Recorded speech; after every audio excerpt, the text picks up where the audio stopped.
Bonjour à tous, merci de nous rejoindre dans le kiosque, votre magazine culturel. Regardons tout d'abord le sommaire de notre édition.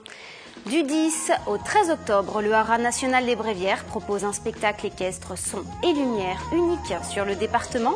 Loïc Bourdet et Maude Dupuy-Duby nous présentent ce programme original. La rentrée sera magique et acrobatique à la Meurise samedi 28 septembre. C'est une famille pas comme les autres qu'a rencontré Nicolas Gervais.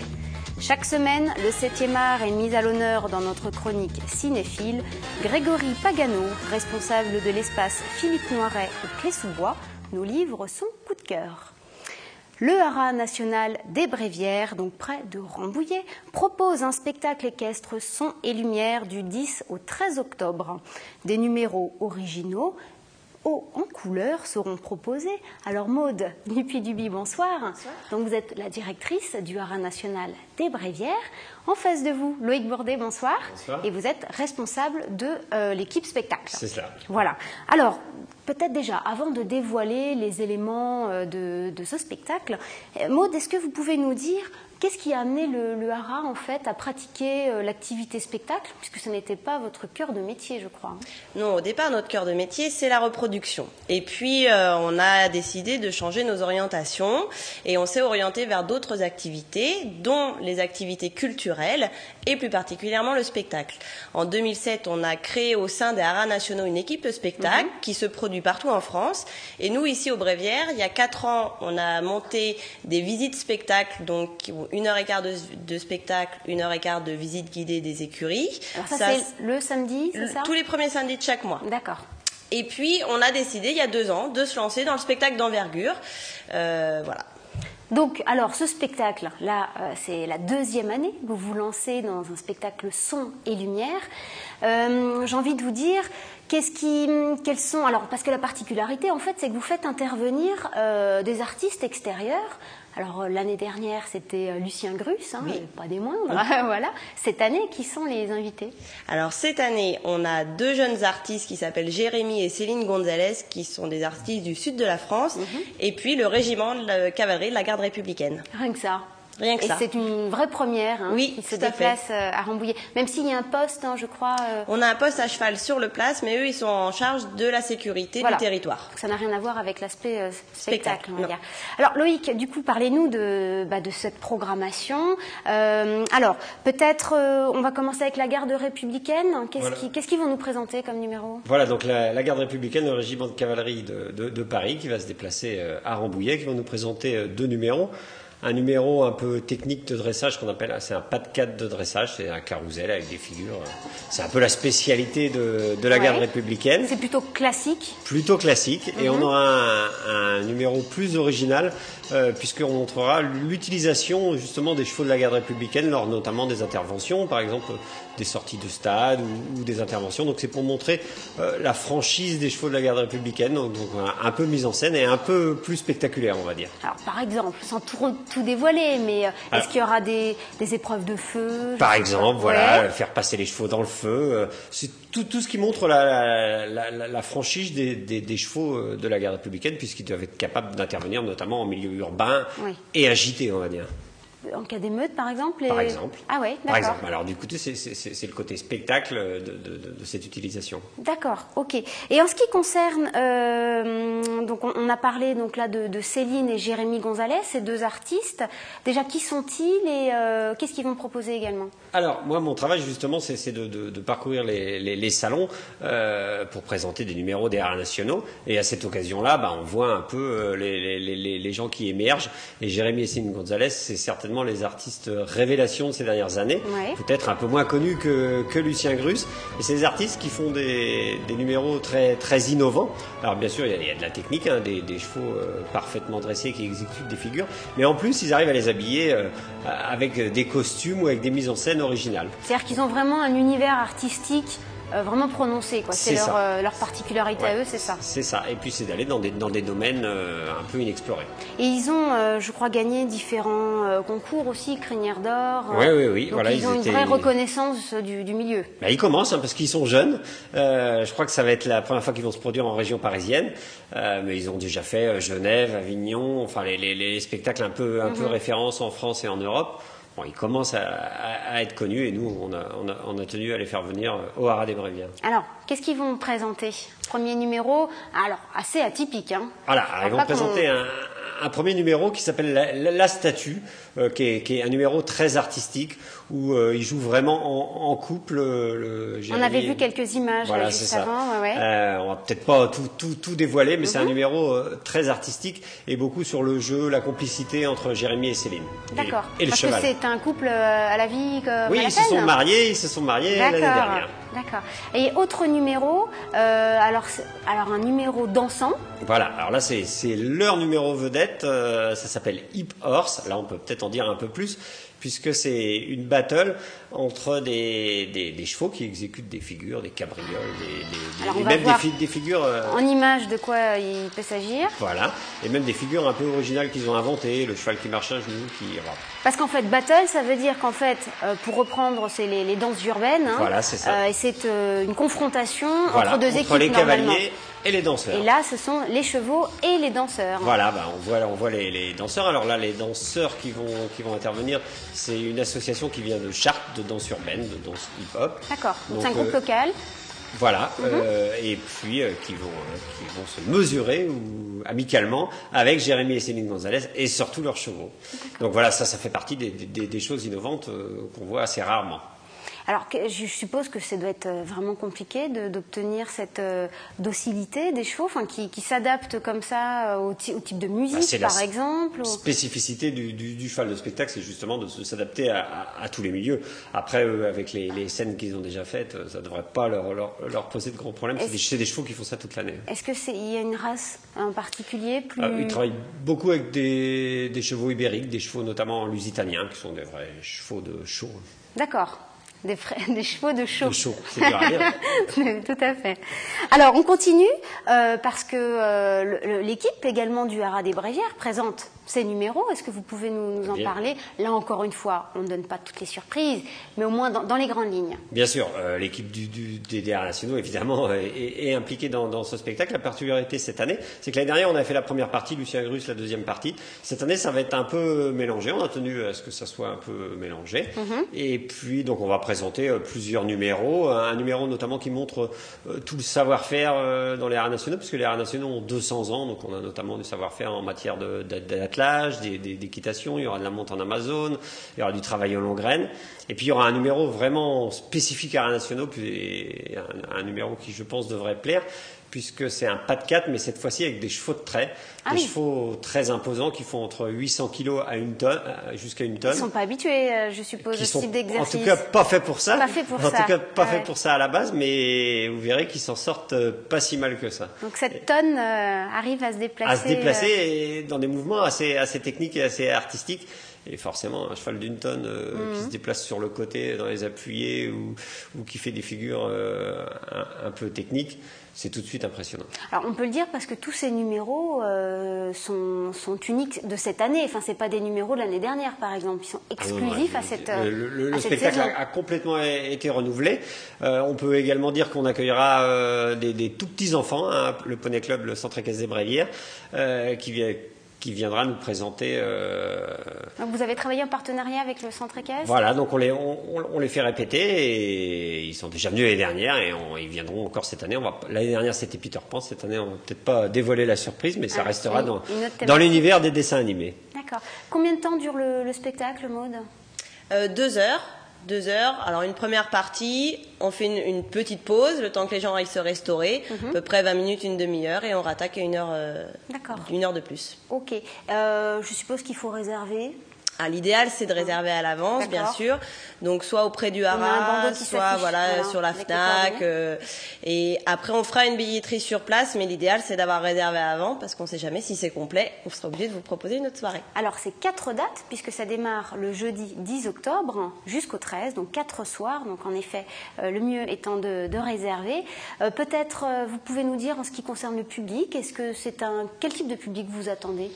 Je pense qu'on attend tout type de public, aussi bien des connaisseurs de chevaux qui pratiquent l'équitation au quotidien, mais aussi toutes les familles qui ont envie de venir voir un beau spectacle. Je pense que ça s'adresse vraiment à tout le monde, du petit aux adultes. D'accord, parce que c'est vrai qu'on est dans une région assez citadine malgré tout, et l'idée c'est aussi de découvrir toutes les faisabilités avec les chevaux et dans une configuration de spectacle. Justement, c'est vraiment un spectacle qui est très accessible, très familial, les numéros assez dynamiques.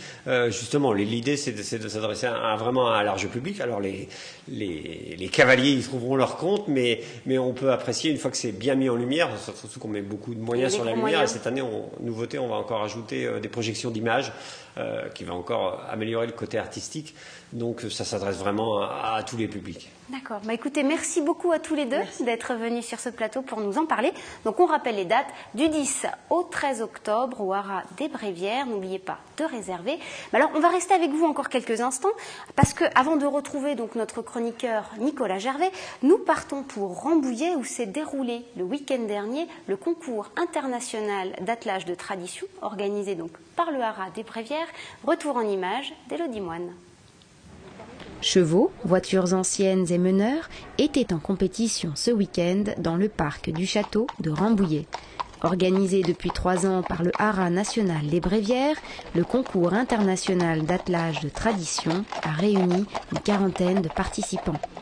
Ces collectionneurs de voitures anciennes, modèles d'époque de la fin du 19e ou répliques fidèles, sont notamment jugés pour l'harmonie du couple cheval-voiture. Marchez, marchez. Oh.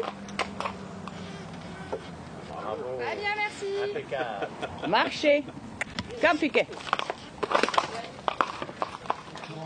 Attelage en simple, en paire, en tandem, composé de chevaux, de poneys et parfois même d'ânes, quelle que soit la catégorie du concours, l'attelage de tradition reste pour le meneur une vraie passion. Le menage permet d'avoir une équitation à distance qui est absolument passionnante. Et vous menez, voyez, 4 chevaux avec juste une main ou 2 et vous avez des sensations absolument magiques. D'abord le plaisir du cheval et puis le respect de la tradition, parce que ce sont des choses qu'on doit transmettre aux générations futures, c'est très important. La France est un pays tellement accueillant pour les concours de tradition. On aime y venir très souvent. Après 3 épreuves réalisées en 2 jours, la présentation, le parcours routier et la maniabilité, nos 2 compétiteurs ont chacun remporté un prix dans leur catégorie.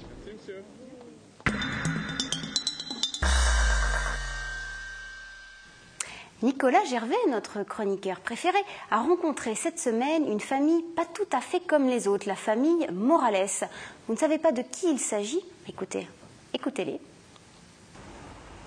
Quand cette famille-là vous invite à dîner, c'est pour vous faire des acrobaties, jouer de la musique ou encore jongler. C'est la famille Morales et elle sera les 28 et 29 septembre à la Meurise, à Trappes. Et croyez-moi, on va en faire tout un cirque. Disparition.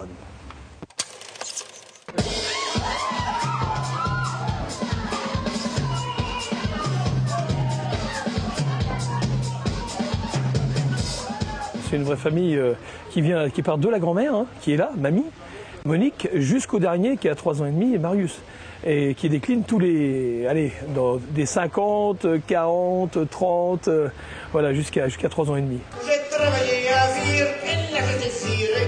J'ai travaillé à Cannes, et là j'étais canné. J'ai travaillé à Vannes, et là j'étais fané. J'ai bossé à Limoges, j'ai été limogé. J'ai été buté à Castres.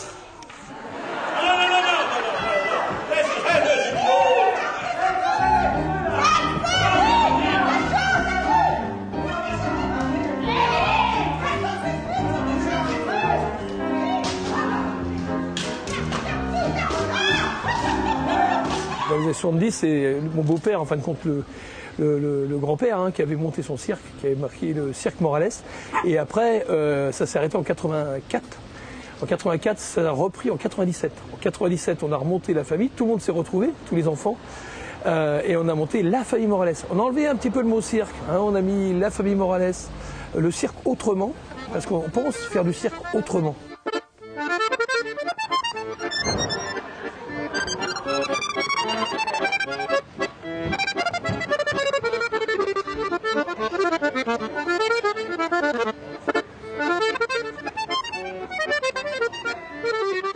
spectacle dans Diamo, que vont venir voir les gens ici, et le public va venir ici à Trappes. Il y a un mélange de 4 grosses disciplines, on va dire le théâtre, avec du texte. Il y a le jeu de comédien, bien sûr. Il y a du cirque, des numéros de cirque. Il y a la musique vivante, il y a du chant et il y a la chorégraphie, la danse. Donc, je pense que tous les arts sont représentés dans ce spectacle.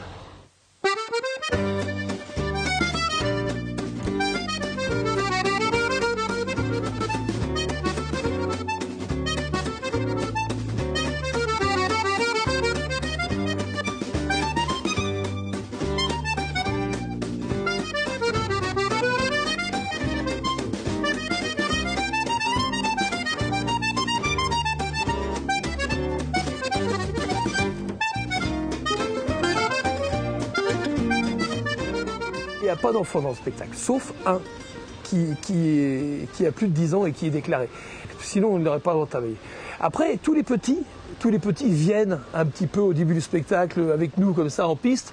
C'est un petit peu pour leur faire leurs premières armes, un petit peu les confronter au public, leur enlever une certaine crainte, une certaine peut-être peur, on veut dire, enfin, pas une peur, mais une crainte d'être devant le public. Donc c'est important qu'ils viennent de bonne heure avec nous.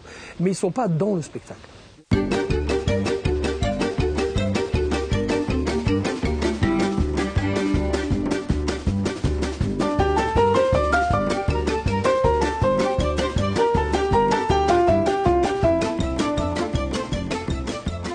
Dans le spectacle, il y a bien sûr des numéros de cirque, c'est vrai, il y a des numéros, il y a comme le trapèze qui est présent, il y a le numéro de tissu, c'est-à-dire ce sont des tissus qui pendent là-haut et où évalue quelqu'un, il y a du machinois, qui est quand même un travail physique où c'est ma fille qui est dessus et qui chante, il y a de la jonglerie, et la jonglerie a beaucoup de personnes, on appelle ça du passing, qui est donc un passage de massue, de quilles, entre tous les artistes. Il y a du vélo acrobatique, il y a des numéros d'équilibre, fil de fer, donc fil de ferriste, qui est vraiment très bon numéro de fil de ferriste.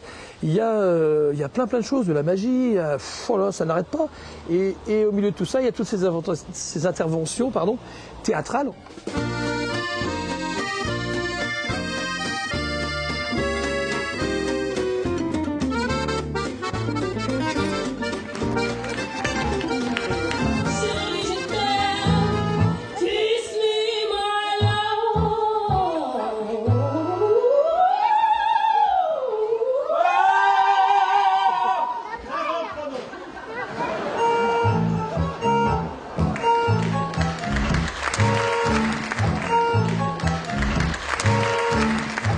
Ça fait près de 20 ans que ça dure, et puis ça dure encore, oui. Non, on va dire que c'est facile, parce que faut s'imaginer, quoi, être toujours en famille. Hein. Mais on a aussi nos petits moments de tranquillité, parce qu'on habite chacun à des endroits différents. Donc c'est bien aussi de se reposer de temps en temps.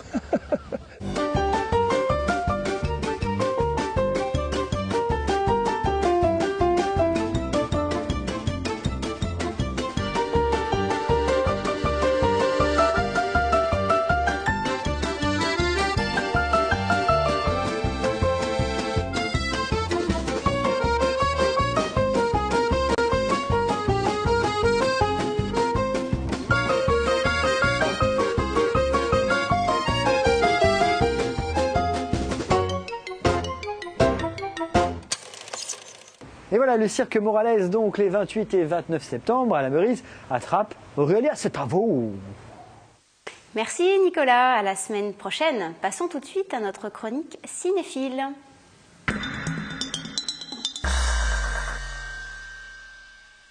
Nous sommes mercredi, c'est donc l'heure des sorties ciné au micro d'Élodie Moine.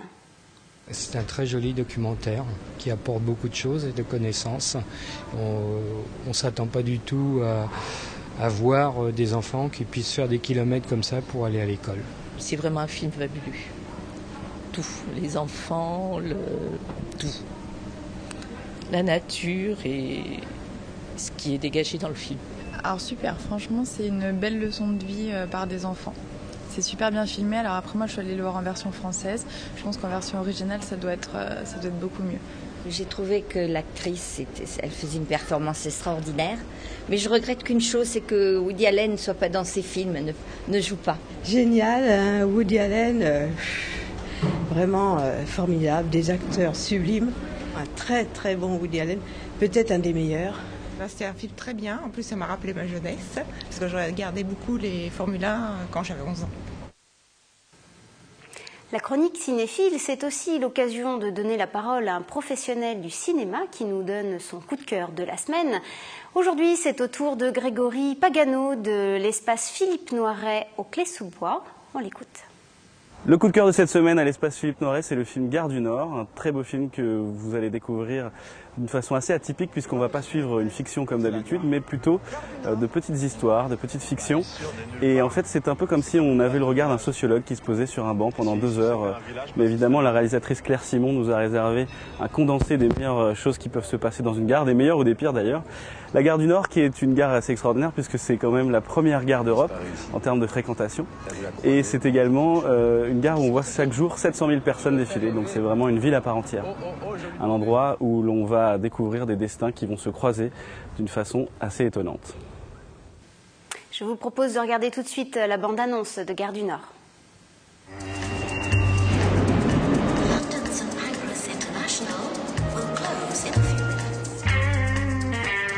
Bonjour, j'ai une enquête pour la RATP, c'est une dizaine de questions à vous poser simplement. Profession?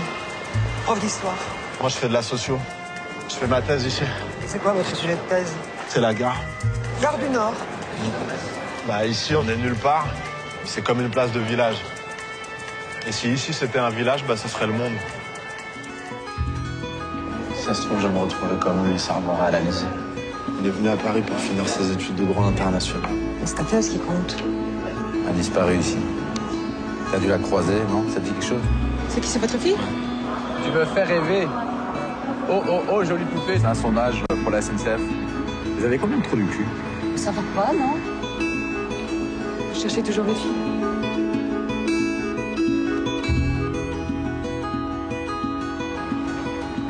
Mec facile avec fille facile. Les jeunes viennent ici pour faire l'amour. Pour l'amour?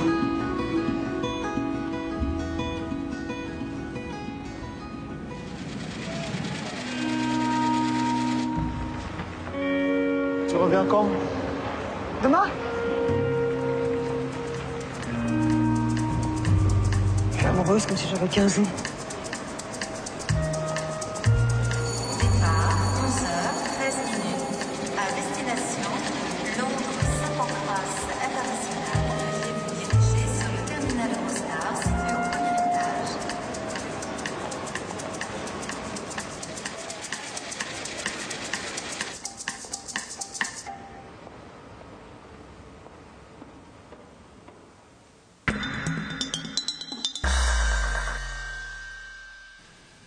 Avant de refermer cette édition, je vous propose quelques dates de sortie culturelle. La 8e édition du chantier d'art et de scène à l'espace de Coville de Voisins-le-Bretonneux vous propose du 26 au 28 septembre un florilège de spectacles, soirées cabaret, concerts, expositions, humour.